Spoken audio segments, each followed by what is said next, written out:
500 ಕೋಟಿ. ಈಗ ತಾನೇ 21ನೇ ತಾರೀಕು ನಮ್ಮ ಮಾದೇವಪ್ಪನವರು 3647 ಕೋಟಿ ರೂಪಾಯಿ ಯೋಜನೆಯನ್ನ ಕಾರ್ಯಕ್ರಮವನ್ನು ಪ್ರಾರಂಭ ಮಾಡಲಿಕ್ಕೆ ಹೊರಟಿದ್ದಾರೆ.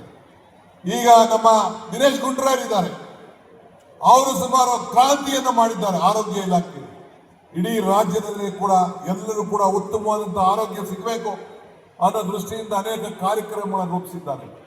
ನಮ್ಮ ಎಚ್ ಕೆ ಪಾಟೀಲ್ ಇದ್ದಾರೆ, ಪ್ರವಾಸಿ ಮಂತ್ರಿಗಳಲ್ಲಿ ಎಲ್ಲಮ್ಮ ಕ್ಷೇತ್ರದಲ್ಲಿ ಎಲ್ಲ ಕಡೆ, ಮೈಸೂರಿನಲ್ಲಿ ಎಲ್ಲ ಕಡೆ ಕೂಡ ಪ್ರವಾಸಿ ಕ್ಷೇತ್ರಗಳಿಗೆ ಇವತ್ತು ಅತಿ ಹೆಚ್ಚು ಉತ್ತೇಜನವನ್ನು ಕೊಟ್ಟು ಕಾರ್ಯಕ್ರಮಗಳನ್ನು ರೂಪಿಸಿಕೊಂಡು ಬಂದಿದ್ದಾರೆ.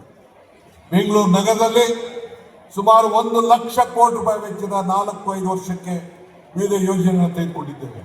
ಇವೆಲ್ಲ ಅಭಿವೃದ್ಧಿಯೋ ಏನು ಅನ್ನೋದನ್ನ ನಾನು ಈ ಜನತಾದಳದವ್ರಿಗೆ, ಬಿಜೆಪಿಯವರಿಗೆ ಕೇಳಲಿಕ್ಕೆ ನಾನು ಬಯಸ್ತಾ ಇದ್ದೇನೆ. ಬಂಧುಗಳೇ, ಇವತ್ತು ತಾವೆಲ್ಲ ಅನೇಕ ಕಾರ್ಯಕ್ರಮಗಳನ್ನು ತಾವೆಲ್ಲ ಗಮನಿಸ್ತಾ ಇದ್ದೀವಿ. ಈ ರಾಜ್ಯದ 5 ಗ್ಯಾರಂಟಿಗಳು ಇಡೀ ದೇಶಕ್ಕೆ ಒಂದು ದೊಡ್ಡ ಮಾದರಿಯಾಗಿ ಇವತ್ತು ಉಳ್ಕೊಂಡು ಬಂದಿದೆ. ಇಡೀ ದೇಶ ಬಿಜೆಪಿಯ ರಾಜ್ಯಗಳು, ಬಿಜೆಪಿ ಸರ್ಕಾರದ ರಾಜ್ಯಗಳು ಕರ್ನಾಟಕ ರಾಜ್ಯದ ಮಾದರಿಯನ್ನ, ಈ ಗ್ಯಾರಂಟಿ ಯಾರನ್ನ ಇವತ್ತು ಮಾಡ್ಕೊಂಡು ಬರ್ತಾ ಇದೆ. ಈ ಗ್ಯಾರಂಟಿ ಯೋಜನೆ ಯಾಕೆ ತಂದೋ? ನಿಮ್ಮ ಬದುಕಿಗೋಸ್ಕರ. ನಿಮ್ಮ ಬದುಕಿನಲ್ಲಿ ಇವತ್ತು ಬೆಲೆ ಏರಿಕೆಗಳು ಗಗನಕ್ಕೆ ಹೋಗ್ತಾ ಇದೆ, ಆದಾಯಗಳು ಪಾತಾಳಕ್ಕೆ ಹೋಗ್ತಾ ಇದೆ. ಇದನ್ನ ಸರಿಸಾಮಾನ್ಯತೆ ಮಾಡಿ ನಿಮ್ಮ ಬದುಕನ್ನ ಸರಿಯಾದ ರೀತಿಯಲ್ಲಿ ತೆಗೆದುಕೊಂಡು ಹೋಗ್ಬೇಕು ಅನ್ನೋ ದೃಷ್ಟಿಯಿಂದ ಸುಮಾರು ಒಂದು ಕುಟುಂಬಕ್ಕೆ ಸರಾಸರಿ 5,000 ರೂಪಾಯಿ ಒಂದು ತಿಂಗಳಿಗೆ ಸಿಗುವಂತ ಈ ಕಾರ್ಯಕ್ರಮ ಯಾವ್ದಾರು ಸರ್ಕಾರ ಕೊಟ್ಟಿತ್ತು ಅಂದ್ರೆ ಇದು ಕಾಂಗ್ರೆಸ್ ಸರ್ಕಾರ ಅನ್ನೋದನ್ನ ಯಾರು ಕೂಡ ಮರೀಲಿಕ್ಕೆ ಸಾಧ್ಯ ಇಲ್ಲ. ಇತಿಹಾಸ ಪುಟಕ್ಕೆ ನಾವು ಸೇರ್ಕೊಂಡು ನಾವು ಬಂದಿದ್ದೇವೆ. ಅನೇಕರು ಟೀಕೆ ಮಾಡ್ತಾ ಇರ್ತಾರೆ, ಟೀಕೆ ಮಾಡ್ಲಿ.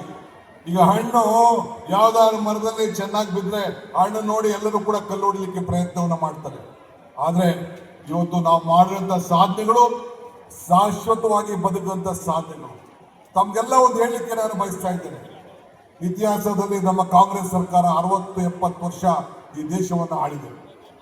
ಕೊಟ್ಟಂತ ಯೋಜನೆಗಳನ್ನ ಯಾರು ಕೂಡ ಬದಲಾವಣೆಯನ್ನು ಮಾಡೋಕ್ಕಾಗಿಲ್ಲ.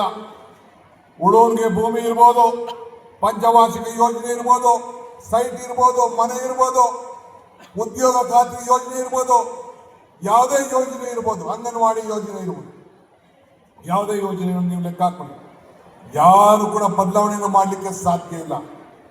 ನಮ್ಮ ಇಂದಿರಾ ಗಾಂಧಿಯವರ ಕಾಲದಲ್ಲಿ old age pension, widow pension ಹೀಗೆಲ್ಲ ಕೂಡ ಕೊಟ್ಕೊಂಡು ಬಂದು ಬದಲಾವಣೆ ಮಾಡೋಕ್ಕಾಗಲಿಲ್ಲ.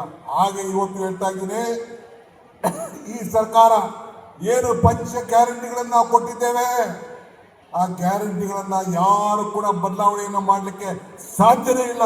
ಇದನ್ನ ಮತ್ತೆ ನಿಮ್ಗೆ ಹೇಳಲಿಕ್ಕೆ ನಾನು ಬಯಸ್ತಾ ಇದ್ದೀನಿ.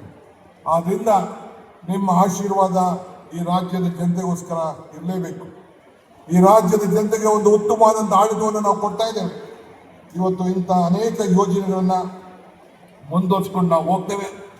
ಮೊನ್ನೆ ತಾನೇ ಬಳ್ಳಾರಿಯಲ್ಲಿ ನಿಮ್ಮೆಲ್ಲರಿಗೋಸ್ಕರ ತಾಂಡಗಳಲ್ಲಿ ಯಾರ್ಯಾರಿಗೆ ದಾಖಲೆಗಳಿರಲಿಲ್ಲ, ಗೊಲ್ರಟ್ಟಿಗಳಲ್ಲಿ ದಾಖಲೆ ಇರಲಿಲ್ಲ, ಸುಮಾರು 1,11,00,000 ಜನರಿಗೆ ಇವತ್ತು ದಾಖಲೆಯನ್ನು ಕೊಡುವಂತ ಐತಿಹಾಸಿಕ ತೀರ್ಮಾನವನ್ನ ತೆಗೆದುಕೊಂಡದ್ದು ಇದು ಕಾಂಗ್ರೆಸ್ ಸರ್ಕಾರ. ಇದು ಬೇರೆ ಯಾರು ಮಾಡೋಕ್ಕಾಗಲಿಲ್ಲ ಅಂತ ಅನೇಕ ಯೋಜನೆಗಳನ್ನ ಇವತ್ತು ನಾವು ಮಾಡಿಕೊಂಡು ನಾವು ಬಂದಿದ್ದೇವೆ. ಮೊನ್ನೆ ತಾನೇ ಎಲ್ಲ ಕಡೆ ನಮ್ಮ ಸರ್ಕಾರ ಅನೇಕ ಕೇಂದ್ರಗಳಲ್ಲಿ ಹೋಗಿ